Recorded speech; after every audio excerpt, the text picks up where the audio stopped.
hand over to Daniel. Perfect. Thank you, Rick. It's just like, so my name's Daniel. I work for the Change Foundation as their Impact and Insight Officer. Just going to give you a bit of an overview of exactly who I am and my history and everything, and the history about the Change Foundation and our ASD work as well, just to give you all a little bit of a background to why we're doing this work as well. So I said, I'm Daniel, I'm autistic. So I came from a special needs school in Bromley, where basically, because of my disability and my autism, I basically just wasn't given any opportunities at all. And that really sort of like stunted my development in a way. It's just like, I sort of like was a young person that wouldn't go out, completely reliant on his parents, just wouldn't talk to anyone and all this sort of stuff. And then I met the Change Foundation, who were known as Cricket for Change back then, about like 15 years ago, which makes me feel really old as well. But I digress on that. It's just like, so through the power of sport and everything, I basically gained all of these skills and basically went from a young person that had no prospects at all to being able to travel around on my own, living independently, even driving a car, very questionably though. But yeah, just went from someone with no prospects to loads of prospects. So a little bit of history about the Change Foundation. We were formed plus 40 years ago during the Brixton riots. We were originally known as the LCCA, and was originally sort of like formed to use cricket during the Brixton riots to bring the community back together. So that continued for about 20 years. It's just like, I might be wrong on that. It's just like, and then we became the Cricket for Change, where just we were doing so much more work all over the world and everything, so the name change made sense. And then we started doing lots of different sports as well, fencing being one of them. So we changed our name to the Change Foundation, as it just made a lot of sense that we changed our name to that, because we weren't just cricket anymore, we're an organisation that has evolved. So talking about the history of our ASD work, it originally started during our cricket programs, which was like during Hit Top, which was like one of our general sort of like disability programs that use cricket to engage those with disability and take them to county level as well. We've produced so many England cricketers, I've actually lost count. It's just like in the disability teams. So I won't make a guess on a number because I'm probably wrong, but it's quite a lot of it. We basically set up all their disability work. And then born from that was a program called Bright Futures, which was a program using multi-sport just focused on disability, which is a program I designed myself based on my story and my journey and implemented. And then that died off for a couple of years, sort of thing where we reviewed our disability work. And then we created the Fencing for Change program, which was the part of the ASD pilot, where we were testing whether ASD and fencing was a good idea and if it made any difference. From that, just like we did a lot of research in partnership with the University of Hertfordshire and for our own coaching throughout the pilot. I'm just going to quickly go over those results a little bit. They're very summarized version of the results and everything, but I believe Rick has access to all of their detailed results. It's just a very summarized version of the highlights that I feel and everything. So I'm pretty sure he'll send them over afterwards and everything.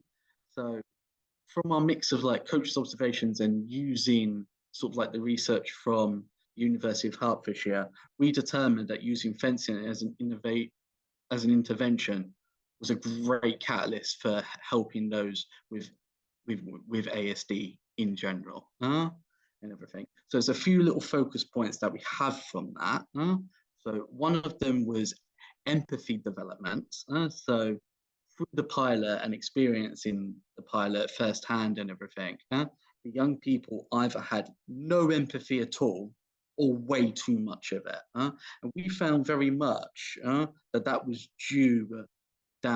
was down to what gender they were as well, which is something we found really interesting. So it was the women that was sort of like being way too empathetic and didn't really want to take part for not wanting to hurt their friends. And then when it came to the boys, who were going way too hard at each other and actually hurting each other a little bit as well. So it was literally opposite ends of the scale on the spectrum for those that have the same type of disability. And the way we got round that is that we sat down with the boys and everything and said, it's just like, how would you feel if someone did that to you? Sort of thing. So it's all about sort of like relating it back. It's just like, how would it feel if that happened to you, sort of things. So you have to sort of relate things back to them and everything. And as for girls, it's just like, it was just like that reassurance that it's just plastic kit, sort of thing. And they've got their helmet on, they've got their vest on. It's not going to hurt them massively. So there's a lot of encouragement around that. And then we have aggression management and sort of like learning to fail. We found that all of the young people really got really angry or very upset when they would lose. So we did a lot of work and sort of like relating it back to real life for them. So we sort of say to them, it's just like, what happens if you mess something up at work and you got really, really angry and started shouting at work and everything. So it's like relating things back to real life. We then noticed that a lot of that fencing really helped with one-to-one social skills. I don't know if anybody knows or works with anyone that's autistic at the moment, but they generally try and avoid being in one-to-one situations at all costs. I'm 30 and I still try and avoid one-to-one interaction at all costs. It's just like, so we found that fencing, being a one-on-one sort of sport, really encouraged them to develop their one-to-one skills and develop those sort of like interpersonal relationships on that one-to-one sort of level with the young people and even with the coaches themselves, because fencing sort of involves a lot of looking at your opponent, and it's just a lot of sort of like eye contact and everything, which is something that young people with ASD just generally aren't really good at. Just like we found that a lot of the young people were either sort of like looking at the floor, looking at the sky, or looking in completely different directions, just trying to avoid eye contact. And the way we got around it is that we actually made it just really, really competitive. So showing them that they really, really wanted to win. So in order to do that, you need to be looking at your opponent and not looking at the floor, sort of thing. But bringing it back to sort of like the fencing in general and everything, we saw a lot of improvements in posture.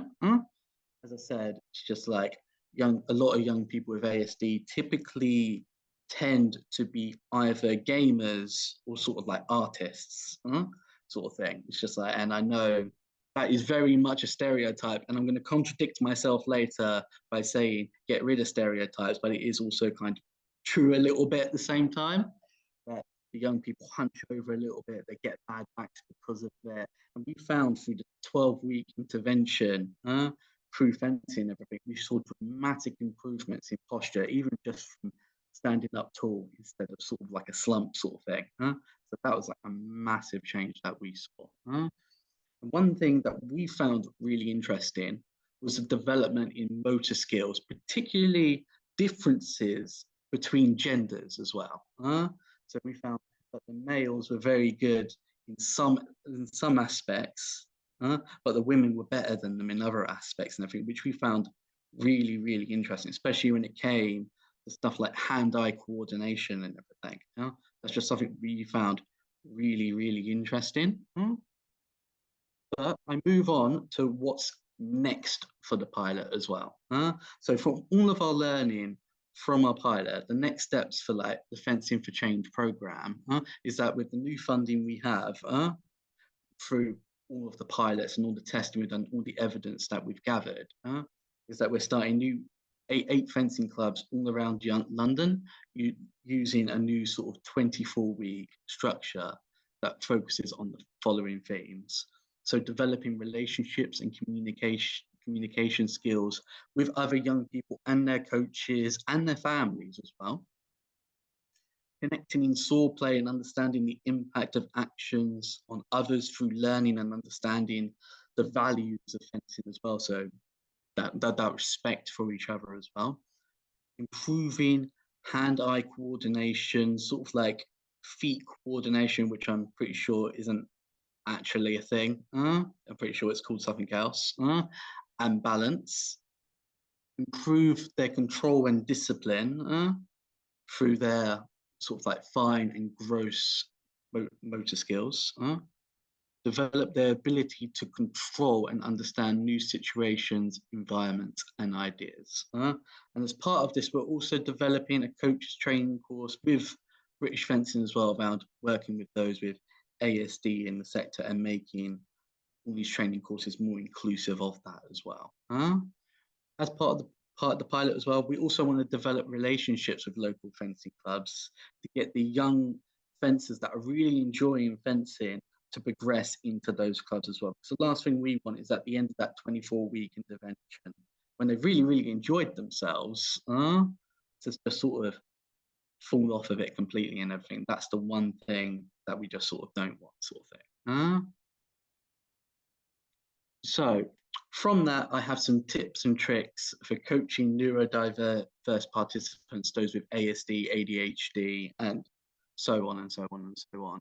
So first of all, I'm going to start with a contradiction for myself, is to try and throw out all those assumptions and stereotypes that you might already have about someone that's sort of like neurodiverse. Now I've contradicted myself to saying that there are stereotypes in ASD that they might fit, but some young people break free from those as well. Everyone that's neurodiverse is different. There's no sort of like blanket. It's just like, they're exactly like this, they're exactly like that. That doesn't exist. So it's very much sort of like focusing that everybody is different. It's just like those that are not neurodiverse as well. Everybody's different there as well, especially in the day and age that we're in now, where things are so diverse in general. Getting used to using both styles of learning, both spoken and non-spoken. A lot of young people with ASD can be very sort of like demonstration focused. I know when I watch something and I watch someone do something, then it's a much easier style of learning for me than anything else, basically. But on the other side, you've got those that are really academic and would rather sort of like listen or even read it instead and look at pictures instead. So sort of like get used to using both sort of styles and everything.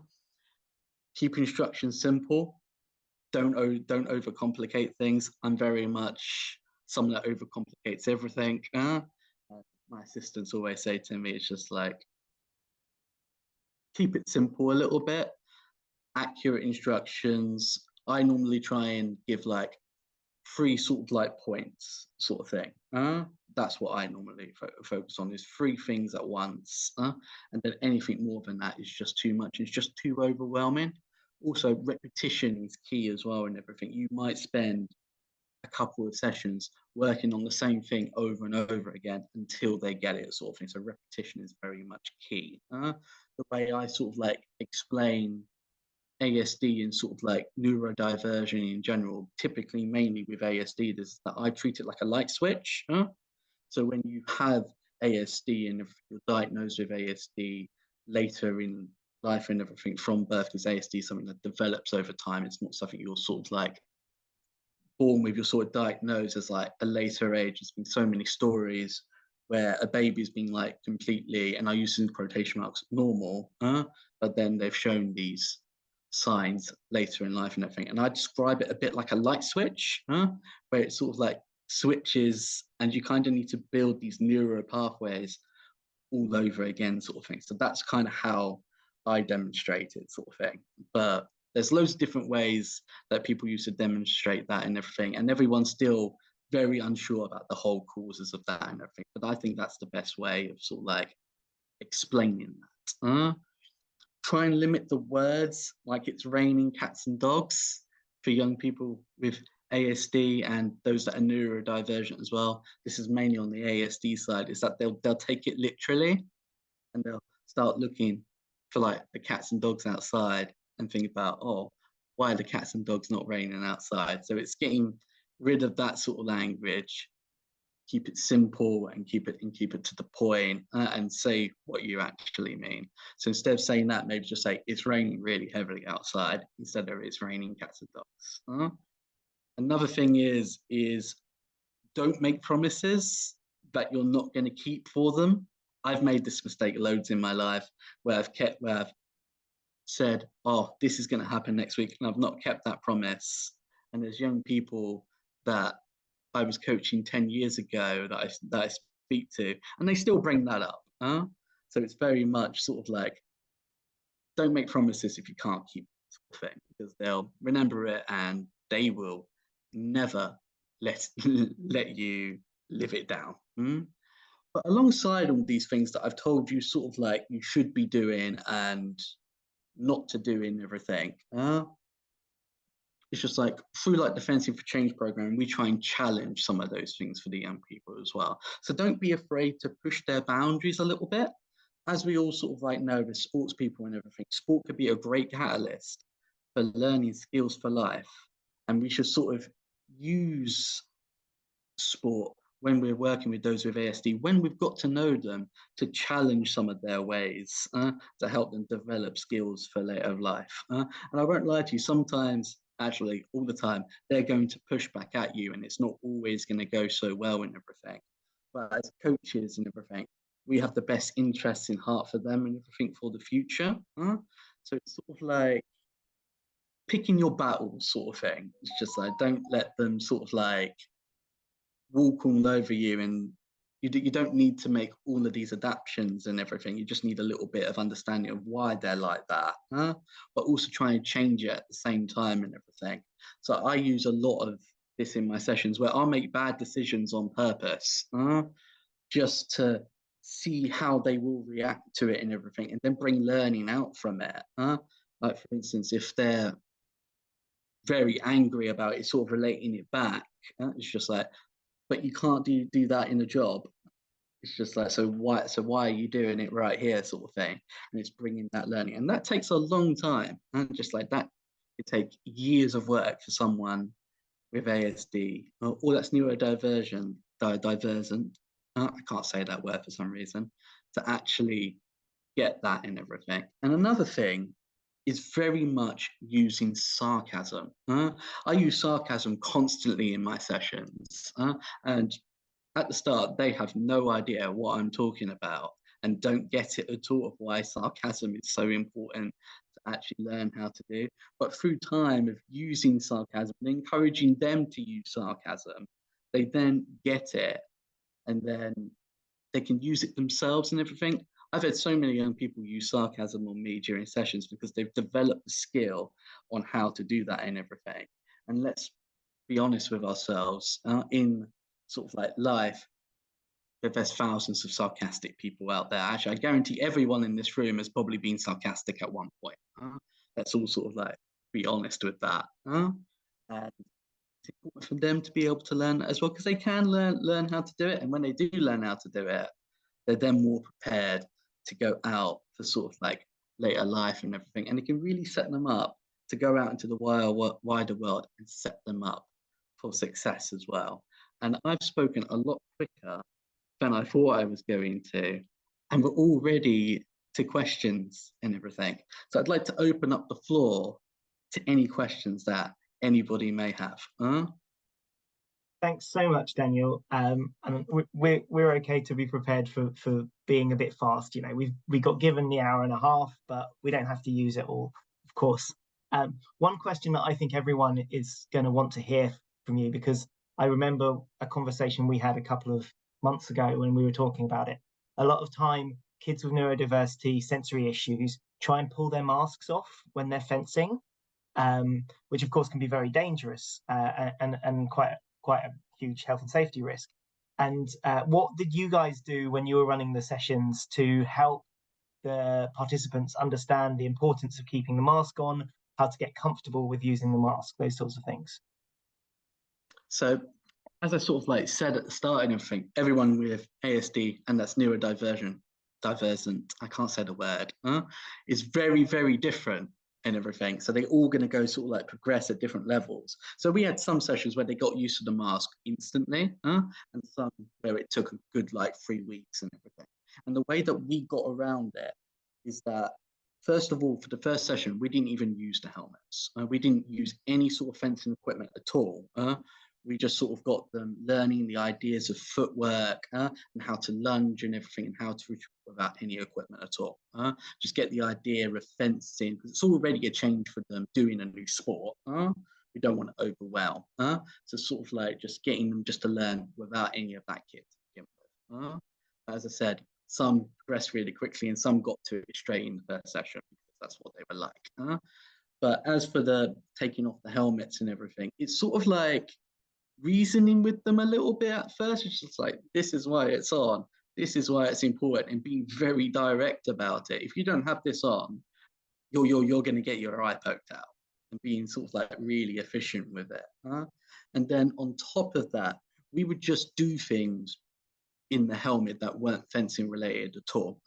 We had some people running around in them. It's just like, we played football in them once, which was an interesting experience. Just like, we played cricket in them. It's just like all sorts of things to get them accustomed to this helmet in a safe environment that's safer than fencing at that time. Just sort of get them accustomed to that helmet.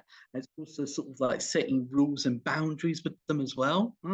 Just like one of the things that we did, we always have a safety zone, and we always say to the young people, yes, we know the helmet is hot, and yes, we know you hate having it on, but if you want to take it off, just go to the safety zone and do it. Just don't do it while we're active. Sort of thing. Just setting those rules and boundaries, and sort of like just knowing that they're going to sort of like follow them, sort of thing. So there's a bit of trust put in there and everything, but that's where the relationship building comes, especially when just sort of like playing football in them, something, or even cricket. So that's how we got around that. Brilliant. Thanks so much. Okay, so I'm going to pause the recording and open the floor up to everyone else now.